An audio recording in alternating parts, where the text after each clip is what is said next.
Hello friends, welcome to Share Trader Kannada.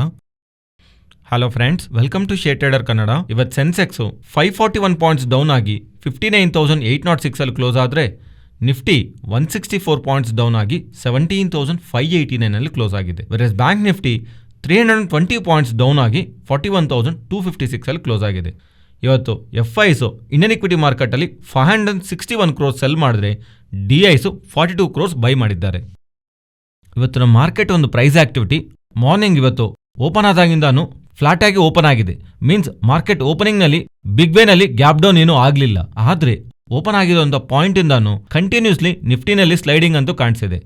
And bank Nifty ನಾವು ಗಮನಿಸಿದ್ರೆ last 3 trading ಸೆಷನಿಂದಾನು Monday, March 6th, March 8th and ಇವತ್ತು March 9th ಈ 3 ದಿವಸನೂ ಯಾವ level ಹತ್ರ ಆದರೆ ಮಾರ್ಕೆಟ್ ಪ್ರೀವಿಯಸ್ಲಿ ರೆಸಿಸ್ಟೆಂಟ್ನ ಫೇಸ್ ಮಾಡಿದೆ ಅಲ್ವಾ ಬ್ಯಾಂಕ್ ನಿಫ್ಟಿ, ಅದೇ ಲೆವೆಲಿಂದಾನೆ ಇವತ್ತು ಮಾರ್ಕೆಟ್ ಓಪನಿಂಗ್ ಆದಮೇಲೆ ಸ್ವಲ್ಪ ಟೈಮು ಅಪ್ಸೈಡ್ಗೆ ಮೂವ್ ಆಗ್ತಾ ಮೀನ್ಸ್ ನಿಫ್ಟಿ ಥರ ಆಗದೆ ಬ್ಯಾಂಕ್ ನಿಫ್ಟಿ ಇವತ್ತು ಸ್ವಲ್ಪ ಸ್ಟ್ರೆಂತ್ ತೋರಿಸೋಣ ಅಂತ ಅಂದ್ಕೊಂಡ್ರು ಆ ಸೇಮ್ ಲೆವೆಲಿಂದಾನೆ ಇವತ್ತು ರಿಜೆಕ್ಷನ್ ಕಾಣಿಸಿದೆ. ಇವತ್ತು ಬ್ಯಾಂಕ್ ನಿಫ್ಟಿ ಲೋವರ್ ಸೈಡೇ ಎಂಡ್ ಆಗಿದೆ. ಆ್ಯಕ್ಚುಲಿ ನಾನು ತುಂಬ ಟೈಮ್ವರೆಗೂ ನಿನ್ನೆ ಲೋನ ಬ್ರೇಕ್ ಆಗಲ್ಲ ಅಂತ ಅನ್ಕೊಂಡಿದ್ದೀನಿ. ನಿನ್ನೆ ಲೋನ್ ನಮಗೆ 17,602 ಅರೌಂಡ್, ಆ ಲೋನ ಆ್ಯಕ್ಚುಲಿ ಇಂಟ್ಯಾಕ್ಟ್ ಆಗಿರುತ್ತೆ ಅಂತ ಅನ್ಕೊಂಡಿದ್ದೀನಿ. 17,630 ಪಾಯಿಂಟ್ನಲ್ಲೂ ಕನ್ಸಲ್ಟೇಷನ್ ಕಾಣಿಸಿದಾಗ ಬಟ್ ಸ್ಟಿಲ್ ಆ ಲೆವೆಲ್ನು ಬ್ರೇಕ್ ಮಾಡ್ತಾ ರೀಸೆಂಟ್ ಡೇಸಲ್ಲಿ ನಾವು ಅಂದ್ಕೊಂಡಿರೋಂಥ ಇಂಪಾರ್ಟೆಂಟ್ ಲೆವೆಲ್ ಇದೆ ಅಲ್ವಾ 17,550 to 17,570, ಆ ಲೆವೆಲ್ ಅಬೋವ್ ಬಂದು ಇವತ್ತು ಮಾರ್ಕೆಟ್ ಕ್ಲೋಸ್ ಆಗಿದೆ. ಏನಕ್ಕೆ ಇವತ್ತು ಇಷ್ಟೊಂದು ಡೈರೆಕ್ಷನಲ್ ಆಗಿ ಮಾರ್ಕೆಟ್ನಲ್ಲಿ ಸೆಲ್ ಆಫ್ ಬರೋದಕ್ಕೆ ಫೆಡ್ ಚೇರ್ಮನ್ ಪವಲ್ ಅವರು ಸ್ಟೇಟ್ಮೆಂಟ್ ಮಾಡಿದ್ಮೇಲೂ ಮಾರ್ಕೆಟ್ ರ್ಯಾಲಿ ಆಗಿದೆ ಅಲ್ವಾ. ಇವತ್ತೇನು ಮಾರ್ಕೆಟ್ ಈ ಥರ ಫಾಲ್ ಆಗ್ತಿದೆ ಅಂದರೆ ಇದಕ್ಕೆ ಬ್ಯಾಕ್ ಏನಾದರೂ ಥೀಮ್ ಇದೆಯಾ ಅಂದರೆ ಫ್ರೆಂಡ್ಸ್, ನಾಳೆ ನಮಗೊಂದು ಇಂಪಾರ್ಟೆಂಟ್ ಇವೆಂಟ್ ಬರ್ತಿದೆ. ಅದೇ US jobs data. Actually previous job data ಬಂದಾಗ ಮೀನ್ಸ್ ಜಾನ್ವರಿನಲ್ಲಿ ಪಾಸಿಟಿವ್ನಲ್ಲಿದ್ದ ಗ್ಲೋಬಲ್ ಇಕ್ವಿಟಿ ಮಾರ್ಕೆಟ್ಸು ಫೆಬ್ರವರಿ ತಿಂಗಳಲ್ಲಿ ಫಾಲ್ ಆಗಿದೆ ಅಲ್ವಾ. ಇದಕ್ಕೆ ರೀಸೆಂಟ್ ಟೈಮ್ಸಲ್ಲಿ ಫೆಡ್ ಚೇರ್ಮನ್ ಪವಲ್ ಅವರು ಮಾಡಿರುವಂಥ ಸ್ಟೇಟ್ಮೆಂಟ್ಸನ್ನು ಆ್ಯಕ್ಚುಲಿ ಇನ್ಫ್ಲೇಷನ್ ಫೋಕಸ್ ಮಾಡ್ತಿಲ್ಲ ಅವರು. ಎಲ್ಲೂ ಇನ್ಫ್ಲೇಷನ್ ಕಂಟ್ರೋಲ್ ಆಗಿಲ್ಲ ಅಂದ್ರೂ ನಾವು ಬಡ್ಡಿ ರೇಟ್ಗಳು ಜಾಸ್ತಿ ಮಾಡ್ತೀವಿ ಅಂತ ಸ್ಟೇಟ್ಮೆಂಟ್ಸ್ ಮಾಡ್ತಿಲ್ಲ. ಎಕಾನಮಿ ಡೇಟಾ ಸ್ಟ್ರಾಂಗ್ ಆಗಿದೆ, ಇನ್ಫ್ಲೇಷನ್ ಸೈಡ್ಗಿಟ್ರೆ ಎಕಾನಮಿ ಡೇಟಾ ತುಂಬ ಸ್ಟ್ರಾಂಗ್ ಆಗಿದೆ. ಅದು ಕಾರಣವಾಗಿ ಇನ್ಫ್ಲೇಷನ್ನು ಕಂಟ್ರೋಲ್ ಬರಲ್ಲ, ಅದರಿಂದ ನಾವು ಬಡ್ಡಿ ರೇಟ್ಗಳನ್ನ ಜಾಸ್ತಿ ಮಾಡ್ತೀವಿ ಅಂತ ಹೇಳ್ತಿದ್ದಾರೆ. ಇಲ್ಲಿ ಇಂಡೈರೆಕ್ಟ್ ಆಗಿ ಹೇಗೆ ಅನಿಸ್ತಾ ಇದೆ ಅಂದರೆ ಫೋರ್ಸ್ಫುಲ್ ಆಗೋದ್ರೂ ಸರಿ ಎಕಾನಮಿನ ರಿಸೆಷನ್ಗೆ ತಗೊಂಡು ಬಂದು ಎಕಾನಮಿ ಸ್ಟ್ರಾಂಗ್ ಆಗಿದ್ರೆ ಇನ್ಫ್ಲೇಷನ್ ಕಂಟ್ರೋಲ್ಗೆ ಬರಲ್ಲ, ಅದರಿಂದ ಹೇಗಾದರೂ ಸರಿ ಎಕಾನಮಿನ ರಿಸೆಷನ್ಗೆ ತಗೊಂಡು ಬರ್ತೀವಿ, ಅದಕ್ಕೆ ಬಡ್ಡಿ ರೇಟ್ಗಳನ್ನ ಜಾಸ್ತಿ ಮಾಡ್ತೀವಿ ಅನ್ನೋ ಥರ ರಿಸೆಷನ್ ಬಂದರೆ ಹೇಗೋ ಇನ್ಫ್ಲೇಷನ್ ಕಂಟ್ರೋಲ್ ಆಗತ್ತಲ್ವ, ಅದರಿಂದ ಫೋರ್ಸ್ಫುಲ್ ಆಗೋದ್ರು ಇನ್ಫ್ಲೇಷನ್ ಬಬಲ್ನ ಕಂಟ್ರೋಲ್ ಮಾಡಬೇಕನ್ನೋ ಥರ ಫೆಡ್ ಅವರು ಭಾವಿಸ್ತಾ ಇರೋ ಥರ ನಮ್ಗೆ ಅರ್ಥ ಆಗತ್ತೆ. ಅದರಿಂದ ಇಲ್ಲಿ ಹೇಗಾದರೂ ಸರಿ ಎಕಾನಮಿ ಡೇಟಾ ನಮಗೆ ವೀಕ್ ಆಗಿ ಬರಬೇಕು. ಅದರಿಂದ ನಾಳೆ ಬರುವಂಥ ಜಾಬ್ಸ್ ಡೇಟಾ ನಾಳೆ ಈವ್ನಿಂಗ್ ಅರೌಂಡು ಅಪ್ಡೇಟ್ ಆಗತ್ತೆ. ನಾಳೆ ನಮಗೆ ಬರುವಂಥ US ಜಾಬ್ ಡೇಟಾನ ನಾವು ಕೀ ಆಗಿರತ್ತೆ. ಒಂದು ವೇಳೆ ಅದು ಸ್ಟ್ರಾಂಗ್ ಆಗಿ ಬಂದರೆ ಮೇ ಬಿ ಮಾರ್ಕೆಟ್ ಅದನ್ನೇ ಸೆನ್ಸ್ ಮಾಡಿದೆಯೇನೋ ಇವತ್ತು ನಾಳೆ ಮಾರ್ಕೆಟ್ನಲ್ಲಿ economy or job data strong ಆಗಿ ಬರುತ್ತೇನೋ ಅಂತ. ಫೆಡ್ ಅವರು 25 ಅಲ್ಲ 50 ಬೇಸಿಸ್ ಪಾಯಿಂಟ್ ಜಾಸ್ತಿ ಮಾಡ್ತಾರೋ ಅಂತ ಭಯದಿಂದ ಆರ್ ಅಟ್ಲೀಸ್ಟ್ ಈ ಅನ್ಸರ್ಟನಿಟಿ ಇದೆ ಅಲ್ವಾ, ಏನಕ್ಕೆ ರಿಸ್ಕ್ ತಗೋಬಹುದಂತ ಇವತ್ತು ನಮಗೆ ಸೆಲ್ಲಿಂಗ್ ಕಾಣಿಸಬಹುದು. FIS ನಂಬರ್ಸ್ ನೀವು ಇವತ್ತು ನೋಡಿದರೆ ಇವತ್ತು FIS ಅಗೇನ್ ಸೆಲ್ ಸೈಡ್ ಇದ್ದಾರೆ. ಬಟ್ ಆದರೆ ನಿನ್ನೆ FIS ಬೈ ಸೈಡ್ ಇದೆ ಅಂತ ಕನ್ಫ್ಯೂಸ್ ಆಗಬೇಡಿ. ಅದು ನಿನ್ನೆ FIS ಡೇಟಾನ ನಾವು ಕೌಂಟು ತಗೋಬಾರ್ದು. ಏನಕ್ಕಂದ್ರೆ ಶ್ರೀರಾಮ್ ಫೈನಾನ್ಸ್ ರಿಲೇಟೆಡ್ ಆಗಿ ಆಲ್ಮೋಸ್ಟ್ 1,400 ಕ್ರೋರ್ಸ್ ಹತ್ರ ನಿನ್ನೆ 3% ಈಕ್ವಿಟಿ ಒಂದು ಪ್ರೈವೇಟ್ ಈಕ್ವಿಟಿ ಪ್ಲೇಯರ್ ರಿಲೇಟೆಡ್ ಆಗಿ ನಡೆದಿರುವಂಥ ಡೀಲ್ ಹೊಂದಿದೆ. ಅದರ ಜೊತೆಗೆ ಲೈಕ್ ಕಿರ್ಲೋಸ್ಕರ್ ಫ್ಯಾಮಿಲಿ ಅವರು 13% ಹತ್ರ ಅವರ ಈಕ್ವಿಟಿನ ಸೆಲ್ ಮಾಡಿದ್ದಾರೆ. ಅಂದರೆ ಇಲ್ಲಿ ಮತ್ತೆ ಮಲ್ಟಿಪಲ್ ಬಯರ್ಸ್ನ ಇನ್ಕ್ಲೂಡಿಂಗ್ FIS ಕಾಣಿಸ್ತಿದ್ದಾರೆ. ಅದರಿಂದ ನಿನ್ನೆ FIDI ಡೇಟಾನಲ್ಲಿ ಈ 2 ಬ್ಲಾಕ್ ಡೀಲ್ಸ್ನು ನಮಗೆ ಮಿಕ್ಸ್ ಆಗಿರುತ್ತೆ. Most important day March 10th jobs data ಇದೆ, March 14th CPI inflation data ಇದೆ. Actually March 15th price index and details ಡೇಟಾನೂ ಇದೆ.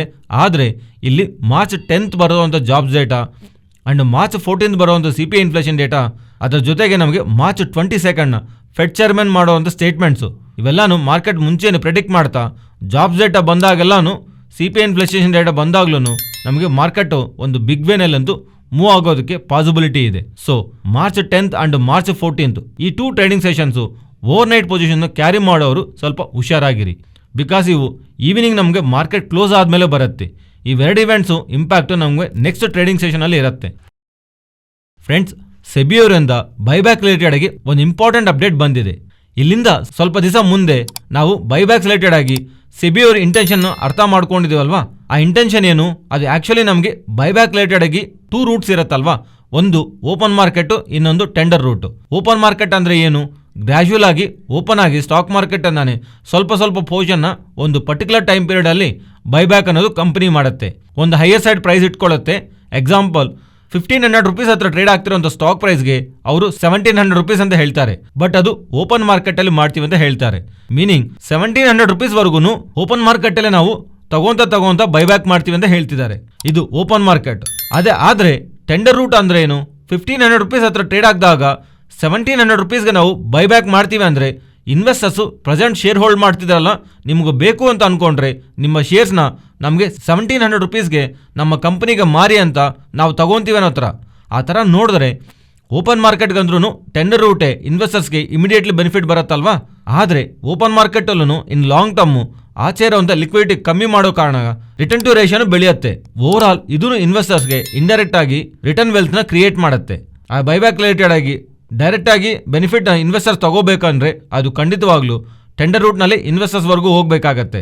ಅದರಿಂದ ಸೆಬಿ ಅವರು ಗ್ರ್ಯಾಜುವಲ್ ಆಗಿ ಓಪನ್ ಮಾರ್ಕೆಟ್ ಬೈಬ್ಯಾಕ್ನ ಥ್ರೂ ಎಕ್ಸ್ಚೇಂಜಸ್ ಮೂಲಕ ಲೈಕ್ ಸ್ಟಾಕ್ ಮಾರ್ಕೆಟ್ಸ್ ಮೂಲಕ ನಡೆಯುವಂಥ ಬೈಬ್ಯಾಕ್ನ ಫೇಸ್ ಔಟ್ ಮಾಡೋದಕ್ಕೆ ಸ್ವಲ್ಪ ರಿಸ್ಟ್ರಿಕ್ಷನ್ಸ್ನಂತೂ ರೂಲ್ಸ್ ಇಡ್ತಿದ್ದಾರೆ. ಯಾವಾಗಾದರೂ ಸರಿ ಕಂಪನಿ ಒಂದು ಓಪನ್ ಮಾರ್ಕೆಟಲ್ಲಿ ಸ್ಟಾಕ್ ತಗೋಬೇಕಂತ ಅನ್ಕೊಂಡ್ರೆ ಲಾಸ್ಟ್ 10 ಟ್ರೇಡಿಂಗ್ ಡೇಸ್ನಲ್ಲಿ ನಡೆದಿರುವಂಥ ವ್ಯಾಲ್ಯೂಮ್ಸ್ಗೆ 25% ಅಂದ್ರೆ ಜಾಸ್ತಿ ಆಗದೆ, ಆವರೇಜ್ ಡೈಲಿ ಟ್ರೇಡಿಂಗ್ ವ್ಯಾಲ್ಯೂಮ್ಸ್ನಲ್ಲಿ 25% ಅಂದ್ರೂ ಜಾಸ್ತಿ ಆಗದೆ ಬೈಬ್ಯಾಕ್ ಮಾಡಬೇಕಾಗತ್ತೆ. And first 30 minutes and last ಕೊನೆ 30 ಮಿನಿಟ್ಸು ಆರ್ಡರ್ಸ್ ಇಡಬಾರದು. ಅಂಡ್ ಟ್ರೇಡ್ ಆಗ್ತಿರುವಂಥ ಪ್ರೈಸಿಂದ 1% ರೇಂಜಲ್ಲೇ ಬೈಬ್ಯಾಕ್ ಮಾಡಬೇಕು. ಇದರ ಜೊತೆಗೆ brokers and even escrow accounts maintain ಮಾಡೋರು ಅವ್ರು ರಿಲೇಟೆಡ್ ಆಗಿ ಸ್ವಲ್ಪ ಚೇಂಜಸ್ ಅನ್ನು ತಗೊಂಡ್ಬರ್ತಾ ಗ್ರ್ಯಾಜುವಲ್ ಆಗಿ ಈ ರೂಲ್ಸ್ ಎಲ್ಲ ಚೇಂಜ್ ಮಾಡ್ತಾ ಎಂಟೈರ್ ಈ ಓಪನ್ ಮಾರ್ಕೆಟ್ ಬೈಬ್ಯಾಕ್ ರೂಟ್ ನ ಫೇಸ್ ಔಟ್ ಮಾಡೋದಕ್ಕೆ ಮೀನ್ಸ್ ಕಂಪ್ಲೀಟ್ ಆಗಿ ರಿಮೂವ್ ಮಾಡ್ತೀವಿ ಅನ್ನೋ ತರ. ಸೊ ದಟ್ ಅಪ್ಕಮಿಂಗ್ ಟೈಮ್ಸ್ ಅಲ್ಲಿ ಇಲ್ಲಿಂದ ಓವರ್ ದ ಪೀರಿಯಡ್ ನಮಗೆ ಕೇವಲ ಟೆಂಡರ್ ರೂಟ್ ಮಾತ್ರನೇ ಇನ್ವೆಸ್ಟರ್ಸ್ ಅವ್ರ ಹತ್ರ ಇರುವಂತ ಸ್ಟಾಕ್ಸ್ ನ ಬೈಬ್ಯಾಕ್ ನಲ್ಲಿ ಕಂಪನಿಗೆ ಸೆಲ್ ಮಾಡ್ಬೇಕನ್ನೋ ತರ ಸೆಬಿ ಅವರು ಕ್ರಮ ತಗೊಂತಿರೋ ತರ ಹೊಸ ರೂಲ್ಸ್ ನ ತಗೊಂಡ್ಬರ್ತಿರೋ ತರ ನಮ್ಗೆ ಅರ್ಥ ಆಗತ್ತೆ. Next Nifty and bank Nifty support and resistant. Nifty support 17,570 to 17,550 ಇದು ಇಂಪಾರ್ಟೆಂಟ್ ರೇಂಜು. ಅಂಡ್ ಇಲ್ಲಿಂದ ಟಾಪ್ ಸೈಡ್ಗೆ ಮೂವ್ ಆಗ್ತಿದ್ರೆ 17,660. ಇವತ್ತು ಸ್ವಲ್ಪ ಟೈಮು ಕನ್ಸಾಲ್ಟೇಟ್ ಆಗಿದೆ. ಆದರೆ ಇಲ್ಲಿಂದ ಬ್ರೇಕ್ಔಟ್ ಆದಮೇಲೆ ಒಂದು ಬಿಗ್ ಕ್ಯಾಂಡಲಿಂದಾನೆ ನೆಕ್ಸ್ಟ್ ಸಪೋರ್ಟ್ವರೆಗೂ ಫಾಲ್ ಆಗಿದೆ ಅಲ್ವಾ. ಅದರಿಂದ 17,660 ಇದೇ important resistant. And bank Nifty ಇಲ್ಲಿಂದ ಟಾಪ್ ಸೈಡ್ಗೆ ಮೂವ್ ಆಗ್ತಿದ್ರೆ 41,360, ಅದರ above 41,630. Next down side fall ಆಗ್ತಿದ್ರೆ 41,160. ಇಫ್ ಅದನ್ನು ಬ್ರೇಕ್ ಆಗ್ತಾ ಇದ್ರೆ 40,960 ಸಪೋರ್ಟಾಗಿ ಗಮನಿಸಬಹುದು. Next Nifty option chain data. ನಿನ್ನೆ ವಿಡಿಯೋದಲ್ಲಿ ನಾವು ಅನ್ಕೊಂಡಿರೋದು ಒಂದು ವೇಳೆ ಗ್ಯಾಪ್ ಡೌನ್ ಏನಾದರೂ ಆಗ್ತಾ ಇದ್ರೆ ಆರ್ ಓಪನಿಂಗ್ ಸೆಷನ್ ಅಲ್ಲಿ ನಿಫ್ಟಿ ರಿಲೇಟೆಡ್ ಆಗಿ ಫಾಲ್ ಕಾಣಿಸ್ತಾ ಇದ್ರೆ ನಾವು 17,200 to 17,800 ರೇಂಜ್ನ ಗಮನಿಸೋಣ ಅಂತ ಅನ್ಕೊಂಡಿದ್ವಿ.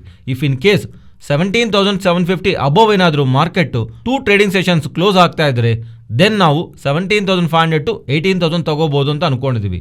But as of now range ಬಿಲೋನೇ ಮಾರ್ಕೆಟ್ ಇದೆ.